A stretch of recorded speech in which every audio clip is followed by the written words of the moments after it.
Ka Jingpule nakikam jong ki apostol. Hakito ki Sngi, haba ki senran ki lanang bun, ki ju ki bakran krik, ki lakhnyum persya ya ki Hebrew. Namarba, lendat ya ki reukan thai jong ki, hakabaya sam ya ka bam, kadi iman ka Sngi. Te ki khat angut ki lakhot lang ya ki senran baro bat ki laong. Kamlong kabadai bangin no ya ka jingalap ya ka ketin ubalai, khnang ban shipti, ya ka kam sam jinbam. Tikumta ko para to je na pedeng jongpi henyangut kirang ba ki badan burom ki padap daw men simbo khoi bada ka jing start ban ngin pen khamti haki ya ka ne ka kam ngi pat ya lade ngin ai tilut ya ka por ha ka jing duai bada ka kam ya lap ya ka ktin te kata ka bakila ong kala pen singau bha ya ka kan hon baro ka we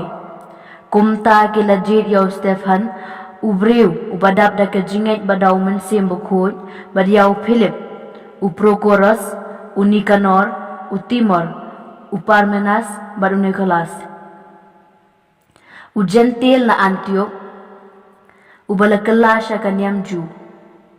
kilayalam yakine hakmat ki apostol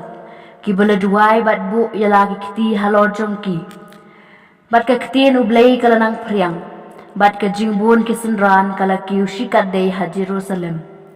bat buon ba ki lingdo kila priang ya ka jingait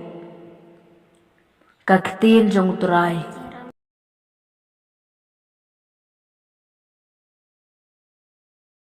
Jingpule na gospel kat kumuyones endala premed kisenran jong ujisu kila lecher sya kadureu